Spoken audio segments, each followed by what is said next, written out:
네, 할렐루야 반갑습니다.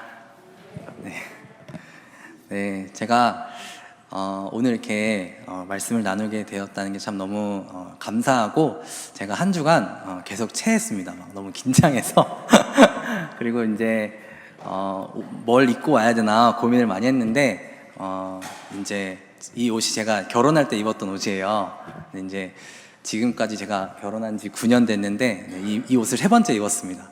네, 오늘 제가 입었더니 이 안주머니에 제가 선교사 파송 받을 때 파송식 그 순서지가 있더라고요. 네, 파송 받고 그다음 처음으로 여기서 이렇게 입게 됐습니다. 네, 오늘 같이 말씀 나눌 때 또 저도 또 여러분도 같이 은혜 받는 시간이 되었으면 좋겠고요. 네, PPT 넘겨주시면 네, 제가 계속해서 이어나가겠습니다. 네, 저희 가족입니다. 저희 지금은 셋째가 태어났는데, 태어나기 전에 같이 찍었던 사진이고, 네. 저희는 원래 인터콥이라는 선교단체에서 훈련을 받고, 네, 또 파송을 받아서 선교지에 나가서 2021년 10월에 나가서 올해 3월에 이렇게 들어오게 되었고요. 약 3년 반 정도의 시간을 현장에서 보냈습니다. 저희가 인터콥이라는 선교단체에 10년 넘게 저도 아내도 이렇게 속해 있으면서 많이 은혜도 받고 또 훈련도 받고 했는데, 작년에 저희가 좀 개인적으로 많이 슬픈, 좀 마음이 아픈 이유로 이렇게 인터콥 단체를 저희가 나오게 됐습니다. 그래서 지금은 이제 히즈넷이라는 새로운 선교단체에 저희가 속해서 있는 상태이고, 현재 안식년을 보내고 있는 상황입니다. 저희가 이 앞으로 또 어떻게 해 나갈 것인지에 대해서 여전히 기도하고 있습니다. 주님께서 저희에게 또 말씀해 주시도록 같이 기도해 주셨으면 좋겠고요. 다음 넘겨주시면 저에 대해서 먼저 좀 간단하게 나누면 좋겠는데요. 저는 서울에서 태어났고, 제가 중학교 3학년 때 저희 부모님이 저를 저기 동그라미 미친 데가 뉴질랜드입니다. 뉴질랜드로 저를 유학을 보내셨어요. 제가 중학교 3학년 때. 그래서 아무것도 모르고 가서 이제 유학 생활을 그때부터 시작을 했고요. 그래서 뉴질랜드에서 고등학교를 나오고, 다음 넘겨주시면 대학교는 호주 시드니에 있는 이 UNSW라는 대학교에 가서 거기서 의료과학이라는 이런 학과 공부를 했습니다. 그래서 제가 중학생 때 이제 가면서 사실 저는 어렸을 때부터 굉장히 소심하고 내성적이고 또 많이 다른 사람에게 의존하는 그런 아이였습니다. 그런데 이제 저를 이렇게 유학을 보내시면서 제가 고등학생 때 가장 많이 들었던 얘기가 뭐냐면, 제가 이모네 집에서 살았는데, 저희 이모가 전라도 분이세요. 저희 너 뭐 될래? 이렇게 맨날 하셨는데, 이제 뭐 될 것인가 되게 고민 많이 했었어요. 그러면서 근데 이제 저는 소심한데 이모가 자꾸 이렇게 막 뭐 될래 하시니까 제가 분위기상 의사 아니면 변호사를 말해야 될 것 같은 분위기였어요. 그래서 변호사는 이렇게 영어 하면서 못할 것 같으니까 이제 의사 되겠습니다 이렇게 얘기를 했어요. 그때부터 이제 제가 의대를 가는 게 제 인생의 목표가 되어서 저의 학창 시절을 보냈고, 비록 의대에 바로 가진 못했지만 이 의사 과정이 되어지는 그런 과를 처음 가게 된 거예요. 그래서 대학교에서 이제 학교 생활을 보내면서 계속해서 의대로 가려고 할 때마다 이런 면접의 기회가 있었어요. 그럴 때마다 항상 물어봤던 질문이 뭐였냐면, 왜 당신은 의사가 되려고 합니까? 라는 질문이었어요. 근데 항상 저는 다른 시험들이나 이런 점수들이 다 괜찮았지만 그 면접에서 항상 떨어졌는데, 그 이유는 딱 한 가지 질문이었어요. 당신은 왜 의사가 되고자 하는가? 그 질문에 대해서 이제 질문을 하도 받으니까 저도 스스로 이제 점검을 해보게 된 거예요. 나는 왜 의사가 되려고 하는가? 다음 넘겨주시면, 의사라는 것에 대해서 저희가 뭐 돈을 많이 버는 직업 뭐 이렇게 생각할 수 있지만, 제가 막상 대학생이 되고 나서 보니까 의사가 되기까지 시간이 너무 오래 걸리는 거예요. 너무 오래 걸리고 그 공부도 너무 어렵고, 그리고 뭔가 남들은 20대 때부터 뭔가를 막 시작한다 하면은, 의사가 된다면은 막 30대 중반이 되어서야 뭔가를 좀 시작하게 되는 그런 인생을 가게 되는데, 제가 이제 그제서야 좀 고민을 하는 거예요. 도대체 과연 나는 진짜 의사가 될 것인가? 과연 나는 이 의사라는 것이 되기 위해서 이런 엄청난 과정들을 거쳐야 하는데, 과연 나에게 이것이 그 정도까지 가치가 있는 것인가? 이런 어떤 가치에 대한 고민을 제가 대학생 때 했습니다. 다음 넘겨주시면, 그래서 이제 그런 고민들을 하면서 그제서야 어떻게 보면 좀 늦게 사춘기가 왔을 수도 있을 것 같아요. 나는 왜 살지? 나는 도대체 뭘 위해서 하는 것인가? 그런 고민을 할 때 저에게 하나님이 손길을 내미셨는데 그게 뭐였냐면 제가 다니던 교회에서 시드니 온누리 교회에서 단기 선교를 간다는 거예요. 그래서 제가 단기 선교 신청서를 적으면서 주님의 인도하심을 참 받았던 것 같습니다. 혹시 여러분들 가운데도 나의 인생이 어디로 갈 것인가 고민하시는 분들이 있으시다면 단기 선교 신청서 주님의 인도하심일 수 있습니다. 네, 제가 그래서 단기 선교 신청서를 쓰고 단기 선교를 가게 되니까 저희 교회에서 이제 단기 선교를 가는 사람들에게 훈련을 하는 거예요. 그래서 저는 뭔지 모르고 갔죠. 아무 생각, 단기 선교에 대한 개념 자체도 없었어요. 그냥 살면서 단기 선교 한번 가봐야지라는 어떤 막연한 생각 때문에 갔고, 이제 가서 훈련을 받는 도중에 저희 목사님이 이제 좀 이런 훈련하시는 과정에서 다음 넘겨주시면, 저분 모르시겠지만 제가 설명을 해드리면, 컴미션이라는 선교단체의 그 이용남 선교사님이십니다. 그 이용남 선교사님이 예전에 여러분 혹시 기억하실지 모르겠지만 이 평양대붕 1907년 평양대붕을 기념하면서 2007년에 어게인 1907이라는 그런 집회가 있었어요, 우리나라에. 그때 이 어게인 1907 집회에서 이용남 선교사님이 한국교회사에 대해서 이제 강의를 하셨는데, 그 강의의 녹화 영상본을 제가 보게 된 거예요. 근데 그 영상을 보니까 참 너무 저는 정말 생각지 못했던 얘기들을 많이 해주셨어요. 그 중에서 일부만 제가 좀 전달을 해드리고 싶은데요. 다음 넘겨주시면, 여러분 글자가 잘 안 보이시겠지만 이게 우리나라에 오셨던 선교사님 중에 한 분이 계세요. 사진에 오른쪽 맨 위를 보시면 혼자서만 검정색 옷을 입으신 어떤 외국인 여성분이 앉아 계십니다. 저게 합성 사진이 아니고요. 저게 그때 당시에 만 54세의 나이로 당시 1900년도도 되기 전에 선교사님이 오셨어요. 54세의 여성 선교사님이 오셨습니다. 저 때 당시에 우리나라에 온다는 건요, 여러분, 엄청난 겁니다. 태평양을 배를 타고 40일을 거쳐서 와야 돼요. 지금처럼 비행기 타고 그냥 하루 만에 띡 가버리는 게 아니고 40일이라는 시간 동안 배를 타고 오셔야 됩니다. 모든 짐을 다 들고.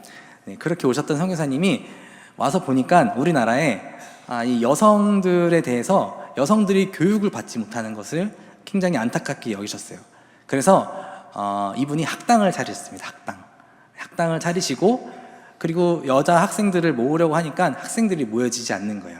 그래서 길거리에 있는 거지들, 또 고아들을 데려다가, 여자들만 데려다가 학당을 차렸습니다. 학당을 차려서 이 여자아이들을 이제 교육하고 그렇게 이 선교를 하셨어요. 다음 넘겨주시면, 그렇게 되어서 이 학교가 점점 커지고 여학생들이 점점 많아지고, 그 학교가 지금의 이화여자대학교입니다. 다음 넘겨주시면, 그리고 예전에 우리 고종 황제의 이 명성왕후가 있었잖아요. 명성왕후의 친인척 중에 민영익이라는 사람이 있었는데요. 당시 이 개화파 자객들에게 습격을 받았어요. 그래서 칼로 13번 도륙을 당한 거죠. 죽임을 당할 뻔했는데, 그때 당시 이 죽어가는 민영익이라는 사람을 살리기 위해서 고종이 사람을 찾았어요. 어떻게 하면 이 사람을 살릴 수 있을 것인가. 그때 당시 우리나라에 들어와 있었던 선교사님 중에 한 분이 알렌 선교사님이라고 있었습니다. 그분이 의사셨는데 그분을 찾아서 그분에게 맡기셨고, 놀랍게도 민영익이 살아났습니다. 13번의 칼로 도륙을 당했지만 엄청난 수술로 민영익이 살아나면서 고종 황제가 너무 고마운 거예요. 그래서 엄청난, 그때 당시 나라가 말이 아니었지만 그럼에도 불구하고 좋은 선물을 주고자 뭘 줄까 이렇게 물어봤을 때 알렌 선교사님 뭐라 하시냐면, 내가 이곳에서 병원을 세우고 싶습니다.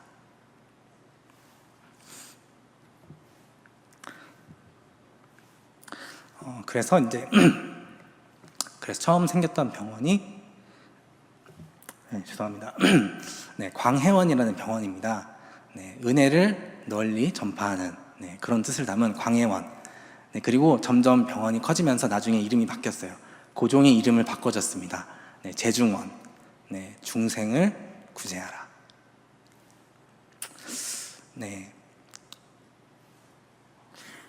그러면서 죄송합니다. 이렇게 병원을 설립해서 아픈 사람들을 고치면서 또 이 의수를 알려주신 거예요. 근데 나중에 이 재중원이 환자가 너무 많으니까 도저히 감당할 수가 없는 거예요. 그래서 당시에 이제 선교사님들이 모여서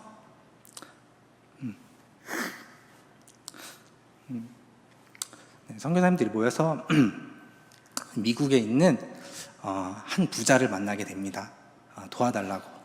네, 다음 넘겨주시면, 네, 그 부자의 이름이 네, 루이스 헨리 세브란스. 네. 네, 그래서 그 부자가 네, 큰 거액의 돈을 후원해서 네, 지금의 네, 연세대학교 네, 세브란스 병원.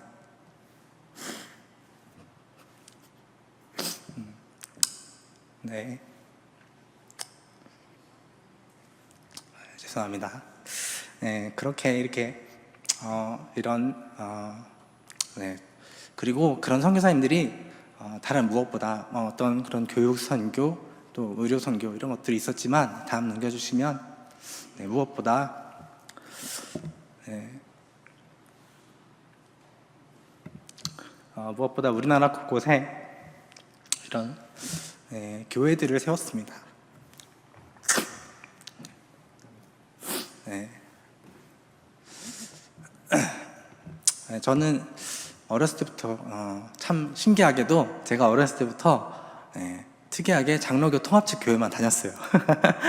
네, 이사를 여러 번 다녔는데도 불구하고 항상 통합측 교회를 다녔습니다. 네, 지금 생각하면 참 신기한데요. 네, 저는 참 교회에서 자랐습니다.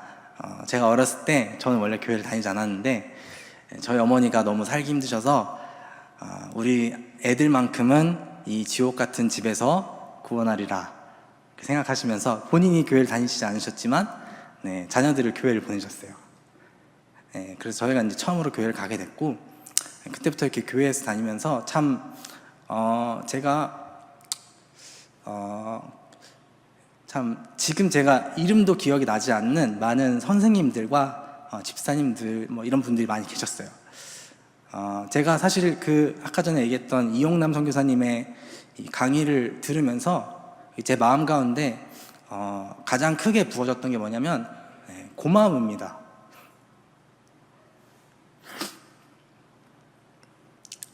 네, 여러분도 고마우시죠?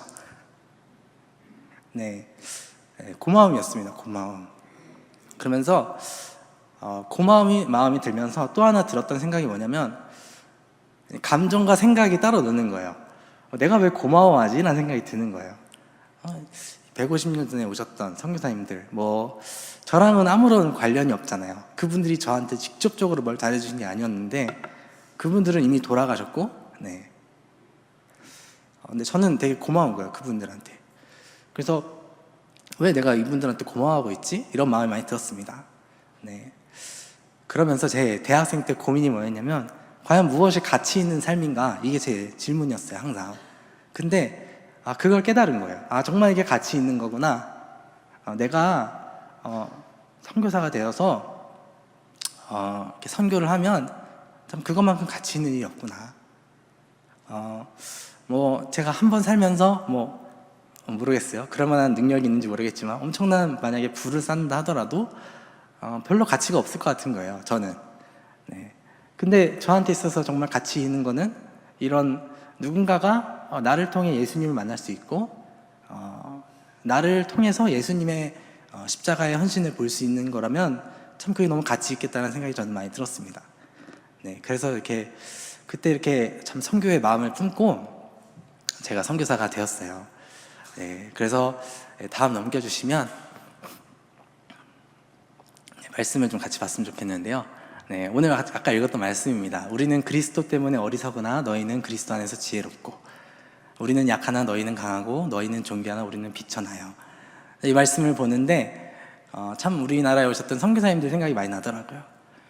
네, 그분들이 얼마나 어리석습니까? 네, 미국에서 좋은 나라, 부자 나라에서 만약에 살면서 잘 살 수 있었는데, 그분들이 그때 당시에 조선이 지금 우리나라 같은 나라가 아니잖아요. 그런 나라에 그분들이 자기의 모든 것을 다 내려놓고 자기 가족들을 데리고 오는 거예요. 심지어 어떤 분들은 도착하는 날 자기 자녀가 죽은 사람들도 있다 하더라고요. 어떤 선교사님들은 출발할 때 자기 짐을 자기 관에다가 담아서 왔다 하더라고요. 네. 그리고 그렇게 선교사님들이 오셨는데 그때 당시에 우리 조상분들께서 여기 죽은 이 사람 이 땅에 묻을 수 없다. 이 땅에 묻으면 서양 귀신이 생긴다. 그러면서 묻지도 못하겠다 하더라고요. 사람이 죽었는데.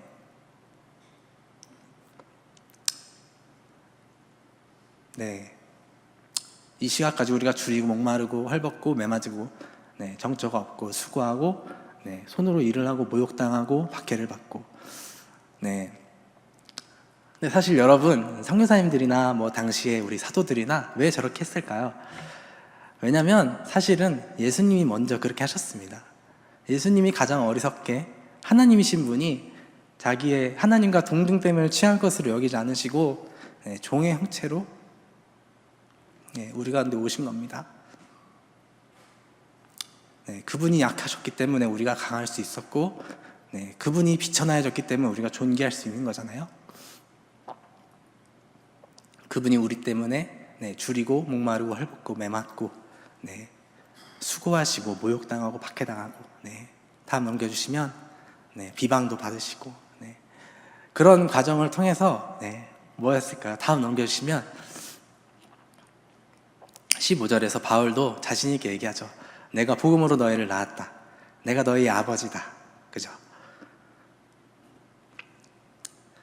참 그런 은혜가 있었던 것 같습니다. 참 우리 선교사님들이 참 저희를 어떻게 보면 복음으로 저희를 낳아주신 것 같습니다. 그렇기 때문에 지금 우리나라에 또 교회들이 많이 있고 그 가운데 하나가 바로 망우교회입니다.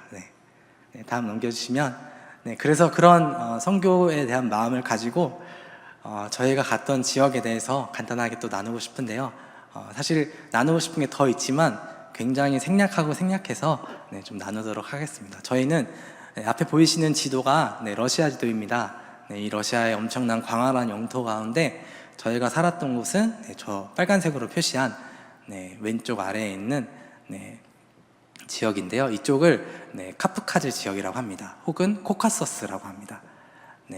이 지역에서 저희가 살았고 다음 넘겨주시면 많은 사람들이 왜 러시아로 선교를 가요? 러시아의 정교회 있잖아요. 이렇게 많이 말씀을 하십니다. 저도 그렇게 생각을 했습니다. 그래서 여러분들의 그런 생각을 저도 충분히 이해를 합니다. 근데 러시아에 가면은 생각보다 굉장히 이슬람을 믿는 사람들이 많습니다.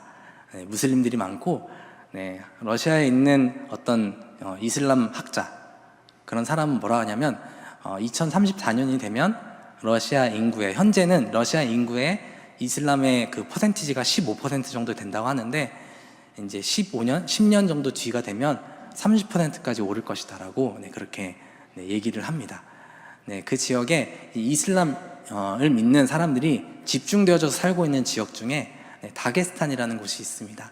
이 다게스탄에 가면 저렇게 아름다운 사람들이 있습니다. 저 사람들은 러시아 사람들이 아니고요. 생긴 것부터 완전히 다르게 생겼습니다. 이런 지역에 가서 저희가 이제 선교를 하면서 다음 넘겨주시면 저희가 현장에서 했던 사역은 어떤 사역이냐면 선교사님들이 굉장히 다양한 사역들을 많이 하시는 것 같아요. 저희는 가정교회 개척 사역을 한 거입니다. 그래서 거기에 어떤 신학교가 있는 것도 아니고 뭐 어떤 교회가 현지 교회가 있긴 하지만 굉장히 작고 적고 저희는 거기에 살면서 학생이라는 신분으로 살면서 저희 집에서 가정 예배를 드린 거예요. 그러니까 저희랑 같이 친해졌던 친구들 교제하면서 한 명 한 명 집으로 초청하고 또 같이 식사하면서 교제하면서 예수님을 알리고 그런 사역을 했습니다. 그래서 그렇게 해서 저희랑 같이 사역했던 다른 한 가정이 지금 현재도 오늘도 어쩌면 지금도 그곳에서 예배를 계속해서 진행하고 있고요. 저희는 한식년에 남아있는 상태이고 그 가운데 한 명의 친구를 저희가 간단하게 좀 나누고 싶은데요. 다음 넘겨주시면 이 친구는 저희가 한국 이름을 붙여줬어요. 은하. 그래서 은혜가 강같이 흐르다. 그래서 은하 이렇게 이름을 지어줬고요. 옆에 있는 우리 아름다운 여인이 바로 저의 아내입니다. 저희 이 은하라는 친구가 처음에 이렇게 교회에 나왔을 때는 모임에 앉아 있으면 굉장히 불만이 많은 것 같은 표정을 앉아 있었어요. 그리고 말씀을 같이 읽으면 굉장히 틱틱대고, 그래서 얘는 예수님을 믿지 않으려나 보다 이렇게 생각을 했었습니다. 네, 근데 한 6개월 정도 같이 모임을 계속해서 진행하는 가운데 이 친구가 나중에 믿게 됐어요. 나중에 본인이 뭐라 그러냐면 어느 순간 자기가 보니까 자기가 예수님을 믿고 있다는 걸 자기가 알게 됐다 하더라고요. 네, 할렐루야. 네. 그래서 이제 이 친구가 나중에 예수님 믿고 난 다음에 이 친구에게 간증을 시켰어요. 근데 간증을 시켰는데 이 친구가 뭐라 하냐면은 자기가 이 친구는 지금 현재 이제 막 20살이 된 엄청 어린 친구입니다. 자기가 어렸을 때 굉장히 부정적이고 우울하고, 인생이 우울하고, 그래서 자기는 이슬람권에 살면서도 무슬림은 아니었던 거예요. 근데도 주변 사람들이 알려주는 이슬람식 기도 방법으로 기도도 하기도 하고 하면서도 자기 기도 제목이 뭐였냐면, 알라여, 나는 살고 싶지 않으니 나의 이 저주받은 인생을 빨리 가져가시라고, 이렇게 얘기를 했다 하더라고요. 근데 이제 이 친구가 예수 믿고 난 이후에 간증을 하는데 뭐라고 하냐면, 자기는 그때 그런 허공에다 대고 하는 그런 불만 많은 기도를 했는데 하나님이 진짜로 나의 그 어둡고 슬펐던 인생을 가져가시고 나에게 새 생명을 주셨다. 네, 이렇게 고백을 했습니다. 네, 참 지금도 이제 계속해서 같이 모이고 있는데, 네, 여러분 참 너무 연약합니다. 아직은 너무 연약하고, 하지만 계속해서 은혜가 있습니다. 저희 때문에도 아니고 참 저희를 인도하신 그 하나님이 또 이 친구의 인생을 계속해서 인도해 나가실 것을 제가 믿어야 된다는 것을 나중에 알게 됐습니다. 네, 다음 넘겨주시면 마지막으로 아까 우리 그 선교사님들 중에서 이 루비 켄드릭이라는 선교사님을 좀 나누고 그러고서는 마무리했으면 좋겠는데요. 네, 루비 켄드릭. 네, 지금 저 사진이 지금 할리우드에 있는 여자 배우의 얼굴이 아니고 1907년도에 우리나라에 오셨던 24살 우리 미국 선교사님의 사진입니다. 네, 이 선교사님은 이 나라에 오셔서 9개월 동안 사셨어요. 9개월. 이분이 24살에 빨리 선교를 가고 싶어서 준비를 열심히 하시고 오셨습니다.